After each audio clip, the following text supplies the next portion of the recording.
क्या हो यदि आप लोगों को पहाड़ों में कैद कर दिया जाए और आपके पास वापस जाने का कोई रास्ता ना हो। इस मूवी में भी कुछ ऐसा ही होता है। एक अनजान लड़के को कुछ लोग पहाड़ों में कैद कर देते हैं, फिर उसके साथ वहाँ वो होता है जो आप लोगों ने कभी सोचा भी नहीं होगा। सो कहानी की शुरुआत होती है, हमें एक फोटोग्राफर दिखाया जाता है जिसका नाम वियंडम स्टोन है, जो कि अस्त होते हुए सूर्य की कुछ पिक्चर्स निकालने के लिए आता है। पिक्चर्स और वीडियो शूटिंग के बाद धीरे धीरे सूर्य भी अस्त होने लगता है, लेकिन उसे सूर्य अस्त होने से पहले ही अपनी कार तक पहुँचना होता है, जिससे अपने से थोड़ी दूर पर खड़ा किया हुआ होता है। ज्यों ही सारी पिक्चर्स कलेक्ट होती है, त्यों ही वो अपनी कार की तरफ निकलने लगता है। तभी इसे इन सुनसान पहाड़ों में एक रोता हुआ बच्चा नजर आता है, लेकिन उसे ये समझ नहीं आ रहा कि इन सुनसान पहाड़ों में बिना माता पिता के ये बच्चा क्या कर रहा है। तभी स्टोन के पूछने पर वो बताता है कि वो यहाँ खो गया है और उसके माता पिता भी नहीं मिल रहे हैं। फिर वो बच्चा उठकर जिस तरफ उसके माता पिता गए हैं उसी तरफ बिना कुछ बोले वो चलने लगता है। स्टोन के काफी रोकने पर भी नहीं रुकता है। इन सुनसान इलाकों में बच्चे को अकेला छोड़ना स्टोन को थोड़ा रिस्की लगता है, इसीलिए वो भी उसके पीछे चलने लगता है। लेकिन आखिरकार धीरे धीरे अंधेरा भी होने लगता है और स्टोन भी अपनी कार से काफी दूर आ चुका होता है, लेकिन वो बच्चा अभी भी रुकने का नाम भी नहीं ले रहा है। इसीलिए थक हार कर स्टोन को ही रुकना पड़ता है और वापस अपनी कार तक जाने का डिसाइड करता है। उस बच्चे का पीछा करते करते हुए वो अपनी कार को खोने की कगार पर हो गया था। उसे नहीं पता होता है कि मैं किधर जाऊं और कहां जाऊं, लेकिन तभी वो बच्चा स्टोन को देखकर मुस्कुराने लगता है। तभी स्टोन भी उसे देखकर बोलता है कि एक काली है, मुस्कुरा क्यों रहा है। तभी स्टोन ये देखकर समझ जाता है कि और न हो कुछ न कुछ दाल में जरूर काला है, ये किसी की चाल भी हो सकती है। इसीलिए स्टोन वापस अपनी कार की ओर जाने लगता है, लेकिन उसे काफी देर हो चुकी थी और घना अंधेरा भी हो जाता है। इसीलिए वो आज रात यहीं पे बिताने का डिसाइड करता है। तभी उसे कुछ आवाज सुनाई देती है और उन आवाजों का पीछा करते हुए उनकी तरफ जाने लगता है। वहीं वो देखता है कि एक बहुत ही गहरी खाई होती है, जिसमें उसे एक घर भी नजर आता है, जिससे वो सोचता है कि यहाँ पर मुझे कुछ मदद मिल सकती है। इसी मदद की आशा से एक लंबी सीढ़ी से वह नीचे की ओर जाने लगता है और उस घर के दरवाजे को नॉक करता है। बार बार नॉक करने के बावजूद भी उसे कोई रिस्पॉन्स नहीं मिलता है। इसी कारण थक हार कर वो दरवाजे को खोल ही देता है। दरवाजा खोलते ही वो एक सुंदर लड़की को देखता है जो खाना बनाने में बिजी होती है और उसे पता सब कुछ होता है, और वो स्टोन को बोलती है कि अंदर आ जाओ और हाथ मुंह धो लो, तब तक मैं भी आपके लिए खाना परोस देती हूँ। ये सुनते ही स्टोन के तो हाल बेहाल हो जाते हैं और वो शॉक्ड हो जाता है और बोलता है कि हैं, इसे कैसे पता मैं आने वाला हूँ। तभी स्टोन उससे बोलता है कि यहाँ मैं खो गया हूँ, मुझे लगा कि यहाँ मुझे कुछ मदद मिल सकती है, इसीलिए मैं यहाँ आ गया। फिर वो लड़की स्टोन को अपना नाम अलीना बताती है और वो स्टोन को बताती है कि यहाँ मैं अकेली ही रहती हूँ, बिल्कुल तुम्हारी तरह। ये सुनते ही स्टोन एक बार और अचंभित हो जाता है, कहता है कि मेरी माँ, मैं तो अभी अभी यहाँ आया हूँ, तो मेरी तरह कैसे हो गई। फिर अलीना उसे खाने के लिए इन्वाइट करती है और उसे भी भूख लगी थी, इसीलिए बिना शर्माए खाने के लिए बैठ जाता है और उसे सारी बातें बताने लगता है कि वे कैसे आया और कैसे यहाँ फंस गया। लेकिन अलीना उसकी बातों में कोई दिलचस्पी नहीं लेती है और अपने खाने को खत्म करने में लग जाती है। फिर वो स्टोन को कहती है कि रात बहुत हो गई है, तुम चाहो तो यहीं सो सकते हो।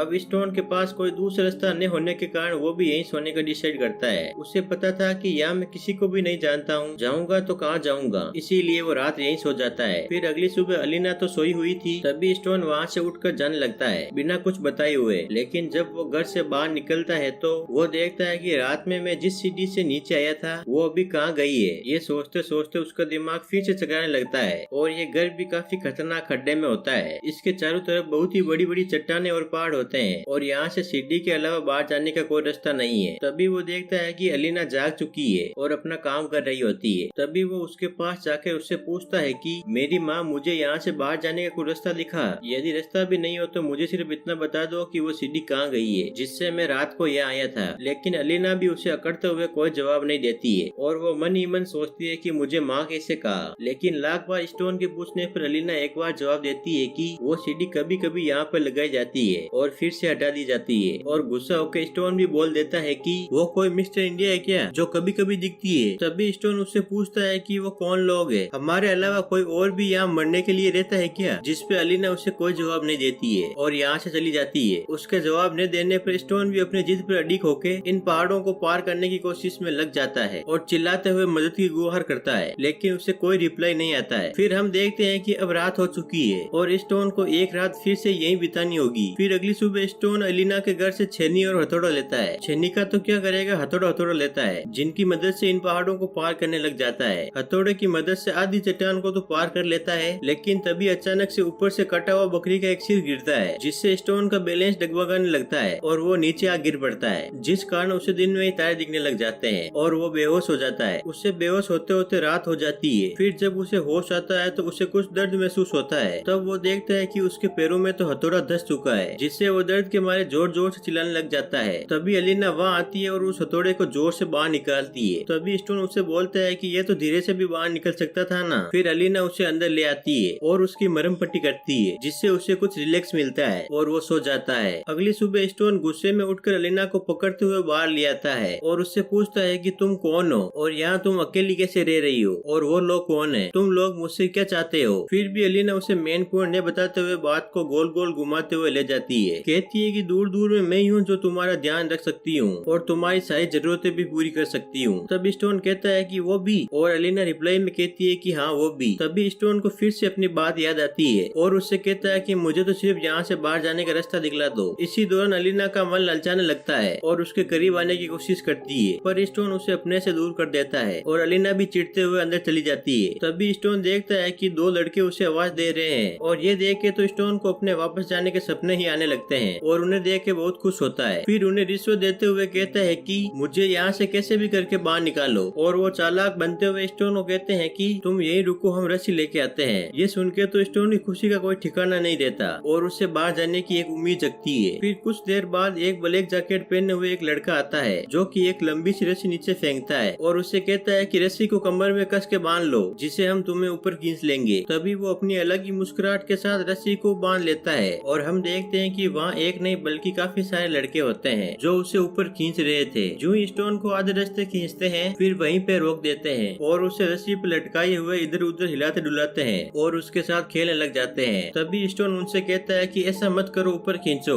मगर वो नहीं रुकते हैं, जिससे स्टोन चट्टान से बहुत जोर से टकराता है और चोट लगने की वजह से वो बेहोश हो जाता है। वहीं इतना शोर शराबा सुन के अलीना बाहर आती है और उन लड़कों को डांटती है और कहती है कि कोई ऐसा करता है क्या भला। फिर सीन शिफ्ट होता है नाइट में, जहाँ स्टोन अपने जख्म के कारण बेड पे लेटा हुआ होता है। जो ही उसे होश आता है तो वो फिर से बाहर जाने के बारे में सोचते हुए नीचे गिर जाता है, जिसके बाद अलीना उसके पास जाके उसे समझाती है कि तुम अपनी जिद छोड़ो, ऐसा मत करो और अंदर चल के आराम करो। ये लड़के तो कभी कभी मेरे साथ भी ऐसा कर देते हैं और अब तुम मान लो कि तुम यहाँ से नहीं जा सकते हो, वही तुम्हारे लिए बेटर होगा। फिर हम देखते हैं कि अब अलीना और स्टोन की काफी अच्छी बॉन्डिंग हो जाती है और वो दोनों एक दूसरे का दुख सुख में काफी साथ देते हैं। अब स्टोन को भी धीरे धीरे विश्वास होने लगता है कि वह अब कभी भी यहाँ से बाहर नहीं जा सकता है और अब वह भी अलीना की बात मान लेता है और उसके कामों में हाथ बटाने लग जाता है। बट इनके लिए एक बात तो अच्छी होती है, वो ये कि वो लड़के इन्हें जरूरत का सामान प्रोवाइड कराते रहते हैं और अब अलीना और स्टोन भी एक पति पत्नी की तरह रहने लगते हैं, जैसे मानो कि दो लोगों की एक हैप्पी फैमिली हो। वो उसे खाना बनाकर देती है और उसके कपड़े भी धोती है और उसकी हर जरूरत का ध्यान रखती है। अब स्टोन को भी ध्यान था कि मैं यहाँ से तो जाने से रहा, इसीलिए अलीना और खुद के लिए सब्जियां उगाता है। फिर कुछ दिनों बाद वही लड़के उसे और सामान प्रोवाइड कराते हैं, जिनमें उन्हें अल्कोहल भी दी जाती है और स्टोन उस रात बहुत ड्रिंक करता है, जिस कारण वे दोनों एक दूसरे के करीब आने लगते हैं और इंटीमेट हो जाते हैं। अब धीरे धीरे कुछ समय ऐसे ही बीतता जाता है और स्टोन खुद को एक्टिव रखने के लिए कुछ न कुछ एक्सरसाइज करता रहता है। फिर एक दिन वे भी दिन आ जाता है जब अलीना प्रेग्नेंट होती है और वो ये सब स्टोन को बताती है। ये बात सुनकर स्टोन तुरंत उठ खड़ा होता है और बोलता है कि ऐसा नहीं हो सकता है। तभी अलीना बोलती है कि ऐसा नहीं हो सकता मतलब क्या, इंटीमेट हुए तो ऐसा तो होगा ना। तभी स्टोन उसे कहता है कि ये सब तुम्हारी गलती है, लेकिन अलीना रिप्लाई में कहती है कि इसमें तुम्हारा भी सहयोग था ना,